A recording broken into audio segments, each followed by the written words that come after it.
Okay, so when you think prehistoric monster, I'm willing to bet there's one specific giant reptile that pops into your head, right? But what if I told you the T-Rex wasn't even close to being the most terrifying creature to ever walk the Earth? Not by a long shot. Yeah, you really have no idea. Because Earth's ancient past is crawling with monsters that would give a T-Rex nightmares. So let's dive into the reign of the apex predators. We're talking about a 500 million year dynasty of ultimate hunters ruling the food chain. So what is an apex predator? Well, simply put, it's the top dog, the undisputed boss. It's a predator at the very top of the food chain with no natural predators of its own. It does all the hunting and nothing hunts it. And that's the key, right? They're not just killers, they literally shape their entire environment. Let's go way, way back. The first one we know of, it showed up in the Cambrian seas, a mind-boggling 500 million years ago. Meet Anomalocaris. Its name means odd shrimp, and trust me, it was odd. At over a meter long, this thing was an absolute giant for its time, ruling over this alien world where complex life was just getting started. Okay, now let's jump forward a few 100 million years to the Devonian period. Evolution decides to create this, Dunkleosteus. This thing wasn't just a fish. No, it was a swimming tank, an armored nightmare. It didn't even have teeth. No, it had these razor-sharp bony plates that worked like a guillotine. The bite force? Yeah, strong enough to puncture steel. Oh, and did I mention? They were cannibals. Nice.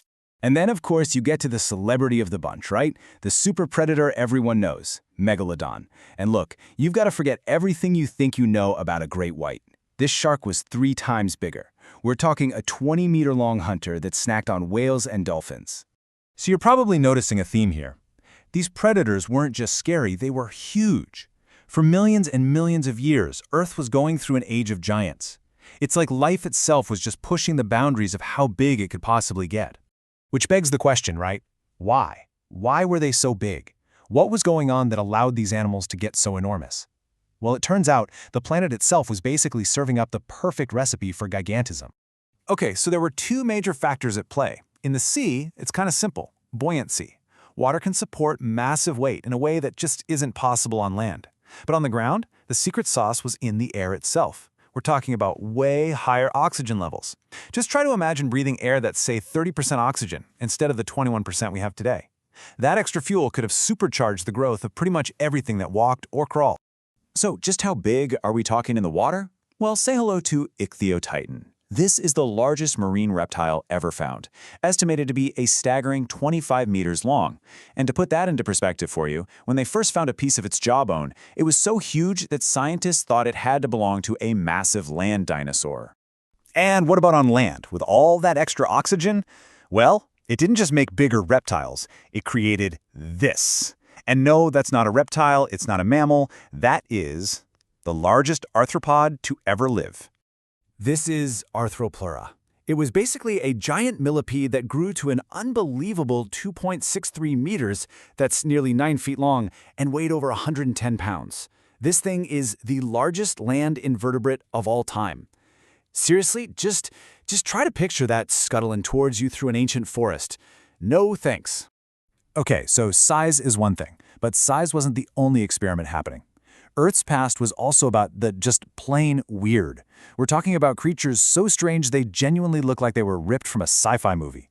This is where evolution just went completely off the rails. Check this out. This is Helicoprion, the buzzsaw shark. For more than 100 years, paleontologists were completely stumped by its fossils. All they found was this bizarre spiral of teeth. What was it? Well, the leading theory today is just mind-blowing. That tooth whorl was actually in its lower jaw, and it functioned like a biological buzzsaw to slice up its food. Incredible. All right, next up, Jackalopterus. This is a type of Eurypterid, better known as a sea scorpion, and it was huge, about 2.5 meters long. But here's the kicker. Don't let the name sea scorpion fool you.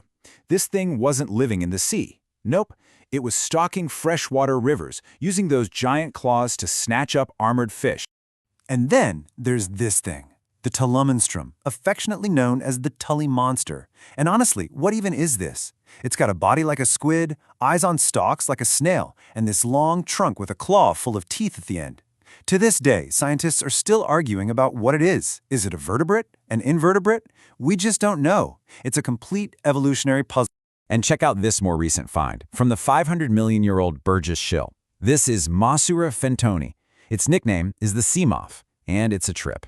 This little predator had 3 eyes, these intimidating claws that people say give it an Edward Scissorhands vibe, and a body that's just really complex and different from anything else like it. You know, seeing creatures like this, it really drives home a point.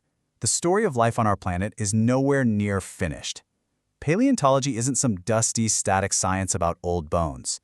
It's alive, it's dynamic, and new discoveries are constantly turning everything we thought we knew completely on its head. Let's take Arthropleura again, that giant millipede.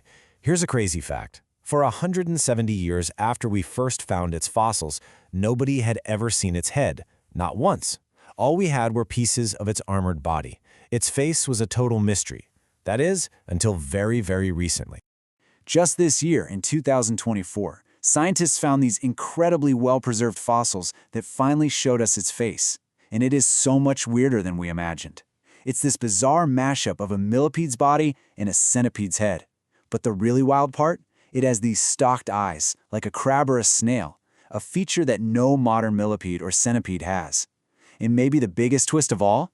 Despite looking like a 9-foot-long nightmare, it was probably a gentle giant, a herbivore.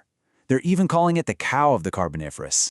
So a discovery like this finally solves a puzzle that's been around for 170 years. And it just makes you wonder, doesn't it? What other impossible monsters, what other evolutionary marvels are still locked away in stone, just waiting for us to find them and completely change how we see the story of our world all over again?